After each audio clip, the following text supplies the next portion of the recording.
Goeiedag, ek groet jou in die kosbare naam van Jesus Christus. Nadat jy dinge deurgebid, beplan en voorberei het, kom daar 'n punt in 'n mens se lewe waar jy 'n sprong in geloof moet neem. Is dit angswekkend?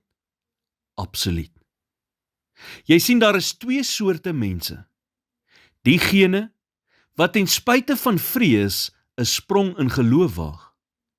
En dan is daar diegene wat kyk en kyk en kyk, maar nooit dit waag om 'n sprong in geloof te neem nie. Hulle word deur hulle vrees beheer. Watter een van die twee is jy? Om by die beloofde land uit te kom, moes die volk die Jordaanrivier oorsteek terwyl hy in vloed was. Dit moes selfs die sterkste hart 'n klop laat mis het. God het beloof dat wanneer die eerste voet van die priesters wat die ark dra aan die water raak, die rivier sou ophou vloei en 'n berg water stroom opvorm. Kan jy jouself net gou vir 'n oomblik in hulle skoene voorstel?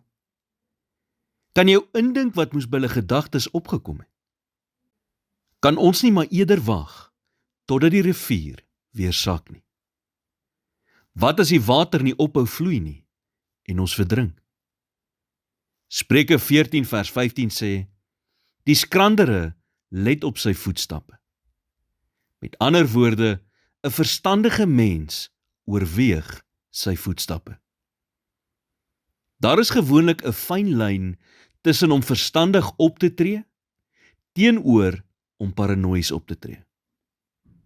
Verstandigheid was met seep. Paranoia vermy alle menslike kontak. Verstandigheid berei voor en beplan. Paranoia raak paniekerig. Verstandigheid bereken die risiko en waag die sprong dan in geloof. Paranoia waag niks nie.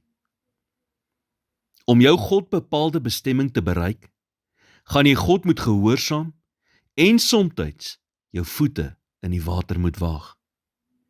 Want die oomblik wanneer 'n mens dit doen, begin daar gewoonlik deure oopgaan, hulpbronne word vrygestel, en waar alles op daardie oomblik net na 'n tekort lyk, voorsien God dan in die middele as ook die metode. Soos hy deur Jesaja vir die volk gesê het in Jesaja 43 vers 5, sê hy vandag ook vir jou, moenie bang wees nie. Ek is by jou. Here, dankie dat U 'n betroubare God is.